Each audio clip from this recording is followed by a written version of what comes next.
and you cannot be loyal to anyone. Be you. If you're going to be anybody else, be uniquely you. And not only that, Thomas Edison probably gave it to his best. You heard somebody in the session today, find something to invent that nobody else has invented. And guess what that first invention is? You. Invent you. Got it? And not only that, Whoopi Goldberg says that her purpose was to throw little torches around. With that, it talks about reach inside, reach out, and reach back. You got it? And so when I say that to you, you're going to run into a roadblock. You're going to run into adversity. You're going to run into resistance. But just remember, you've got to be prepared to face it. And you've got to remember these kinds of things.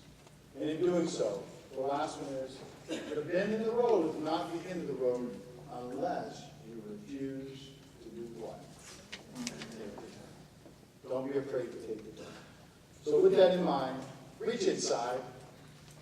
Understand who you are and where you're from. Reach out. Understand what your unique abilities can give you, and take it on. Jigger. And then don't forget to reach back. Help somebody else out. That makes you a complete leader. And that's what we're looking for in corporate America, because the scientists at New York Presbyterian said, why can't we take this Death Stalker and do something to give life? And they found it. You see the venom in that tail? The cytotoxin is the only fluid that can cross a cancerous brain cell. And so now, this Death Stalker is a life giver. So just remember, just because when you see life is in front of you, it doesn't mean that it's all about the end.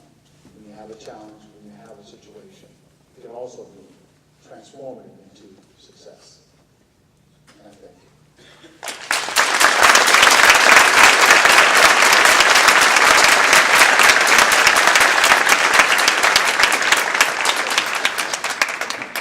We will now begin our period of exploration with our first question coming from the podium. INROADS is known as the largest nonprofit source of salary corporate internships for outstanding and diverse students. In recent years, America experienced a downturn in regard to the economy and to the job market, which left millions of Americans unemployed, and also forced various companies to have cutbacks in various sectors, which includes the amount of money that goes toward developing and recruiting talent. With the essence of INROADS being placing students in internships in corporate America, what strategies were put in place to ensure that the relationships with these companies didn't deteriorate as a result of the downturn, and that you were still able to provide thousands of internships to students? Thank you very much. Great question. Well, first, you remember seeing this slide with the board of directors? They're all corporations. Well, we survey corporations every year. We talk to our board members at the national level, and we have 12 regional boards. So we ask the employers, what is your workforce plan and what's coming down the road? So if they're going to cut back, we know that. If they're going to expand, we know that. I told the case at lunch today that we got a call 3 months ago from eBay. How many people know eBay? All right? Well, eBay purchased 11 companies last year. It is the e-commerce company. And they called us and said, we're going to need IT majors and computer science majors to help us because we're growing. So to answer the question, we're in touch with the employer at the very intimate level to know when they're going to expand their growth and when they're going to cut back their growth. So we know at that point what we need to do to come out with more people. And just as a follow-up, as these outstanding and diverse students, what steps can we take, just in addition to, of course, maintaining above 3.5 GPA, to ensure that we are indeed marketable and that we are able to outcompete these students that are competing for these opportunities through INROADS? Well, I do believe that academic excellence has to be at the cornerstone of what you do. It also demonstrates, and I like what my colleague said, that you achieve academically, it was Loris, that said, it also demonstrates you working hard and you've got a strong work ethic. Because we know what goes on in colleges. You got all kinds of distractions and attractions, right? What did I say something? And attractions. So to that end, how do the grades get in there to be priority? It's important. You came to school to be a professional gradester. Got it? You are paid to do grades. So that's the cornerstone. But after that, it's about leadership. What clubs you belong to? What leadership role in those clubs you belong to? How are your communication skills? Can you construct great communications in a letter or email, non-texting, okay? And there's nothing wrong with texting, it's just not there for the professional environment. And then how are your verbal communications? And then your professional development. So all those things are getting there already. I would just say take it to the next level. Take all the professional development you're getting from SBI seriously. On time, extra hours to research and study the background, the fundamentals that separate you. Those are the things that I would say are key success for the students. Thank you. We will now open the floor for questions.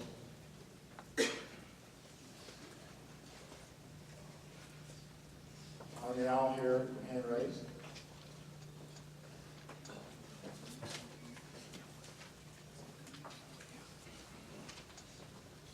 Greetings, I am Emmanuel, third-year economy major from Palm Beach, Florida. Well, thank you for attending our forum today. Well, you began your career at FAMU for 28 years, obtaining numerous leadership roles, such as the president of the FAMU's African American Leadership Network, as well as a member of the FAMU's Global Diversity and Global Diversity and Inclusion Leadership Committee, as well as you were started by you served 6 years in the U.S. Army. And with the U.S. Army, you were able to obtain rank as captain. What I would like you to ponder on is what challenges did you face with entering Pfizer as a sales representative, leaving the Army? Well, that's a great question. It reminded me of the service I gave, but more importantly, it reminded me of the exposure I have for a different kind of leadership. So I came out of the military, which is a very structured environment that everybody follows orders.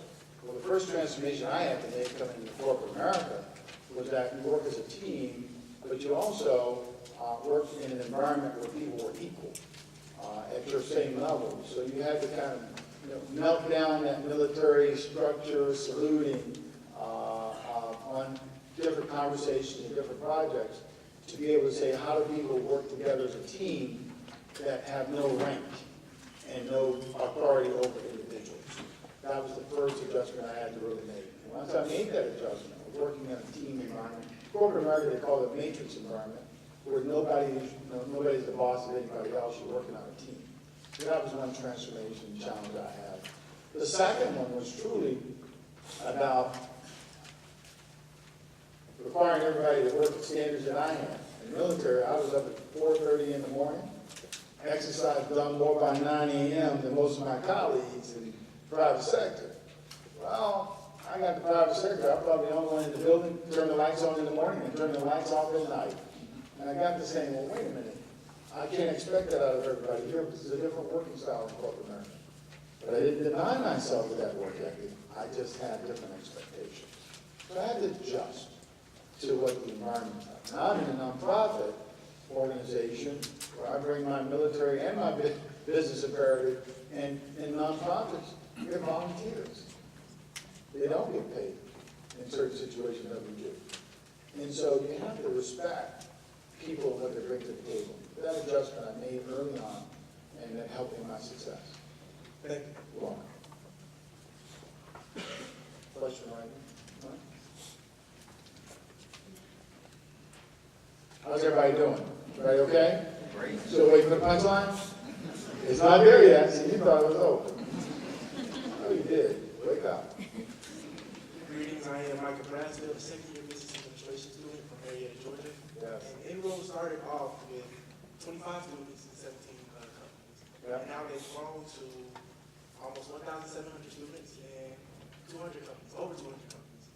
Also recently, the recent newstoday.org, they said that INROADS was given $1,260,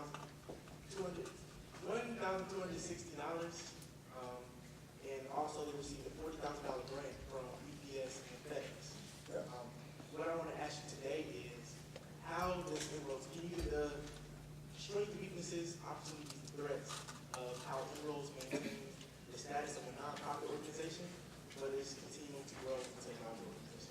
That's an outstanding question. And I'll repeat, how can INROADS sustain itself as a nonprofit, but also it's got a business model, it's got to take care of keeping the lights on and the general operating. It's a two-model organization, it's kind of unique. We do have a product, and we have a profit margin, and we have what I call a break-even point in our business. Fundamentally, we provide a service to our corporations on attracting, recruiting, developing, and training interns. And our partners pay for those services. So to that end, our model and our business model is one that delivers that. We are now transitioning that model to offer more services. We just offered this year a rising senior model with Target, and we've recruited 100 students already, and we're looking for more. And that's on the margin, that's on the profit side. On the nonprofit side, we are a nonprofit organization with a mission that has to focus on underserved students. And our focus is to ensure that we're able to go out and raise the money and fundamentally fundraise and get grants that will help us with our capacity to reach more students that we would not normally reach. And so last year, we raised $1.4 million. This year, our target is $2.4 million. Over the next 3 years, we're going to raise more than $5 million to be able to invest in those students that don't have the opportunities that you have sitting in front of us. There are students that can't get to school. We need scholarships to be able to help students as well. So we operate in a two-model process, and that's what we do. Also, as a follow-up, are there any new initiatives in order to reach the $5 million that you plan to get? Yes, there is.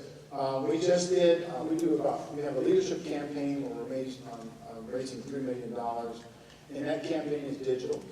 Part of that campaign is discretionary income. We just launched that 2 weeks ago, where we sent digital emails to individuals just like you sitting in a room, your parents, and alumni. This model is based off the model that if you, you're not adults. Okay, not yet. So, well, we'll tell you what the marketing is, okay? We ask for any discretionary income you have, such as if you just gave up one movie a month, if you gave up one glass of wine a month, one manicure or pedicure a month, that combined together could help one student. So that digital campaign, marketing campaign went out just 2 weeks ago. We're waiting on our first feedback and taking that. Next month is National Philanthropy Month. We'll be launching with our alumni a national giving series for our alumni to challenge their alumni class in fundraising. So we've got several models that are out there that are moving fundraising at a different level, and we're taking fundraising to the digital market. That's all. One more question. One more question.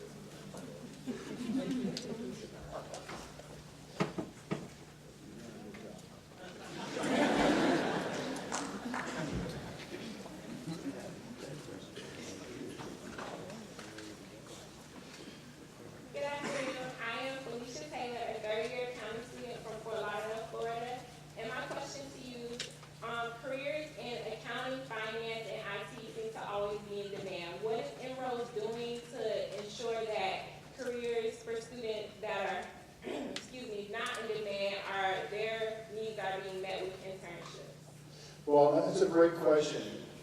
The key to our success is the total number of companies. So if we were just talking about the big four, we would be limited. But we're talking about over 200 companies. So a Target needs accounting majors too. Walmart needs IT majors too.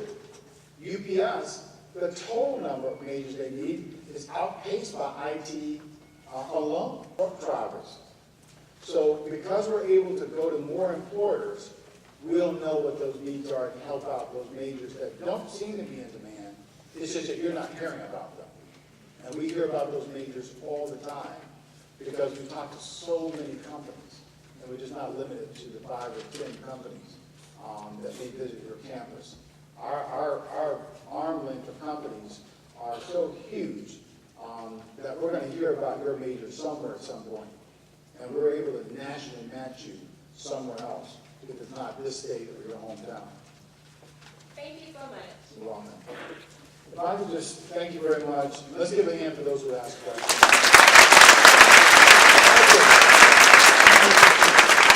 This leads me to one last thought. It would be that back about less than 20 days ago and just 4 years ago, there was nearly 100-year-old gentleman in my family that was waiting on the election results from the presidency and what was going to be probably the first person of color to lead our nation. It was on election night. And this nearly 100-year-old gentleman was my Uncle Walter. And my Uncle Walter is still living 4 years later. But back then, my family decided to celebrate his birthday on the same night as we were waiting on then Senator Barack Obama to come out on the stage with his family. And everybody was waiting on that night. You could probably say where you were. But my family was also on the phone on a conference call getting ready to sing happy birthday to the 100th birthday to my Uncle Walter, who was a Tuskegee Airman.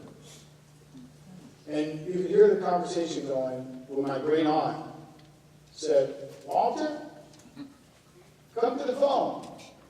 My Uncle Walter said, "What?"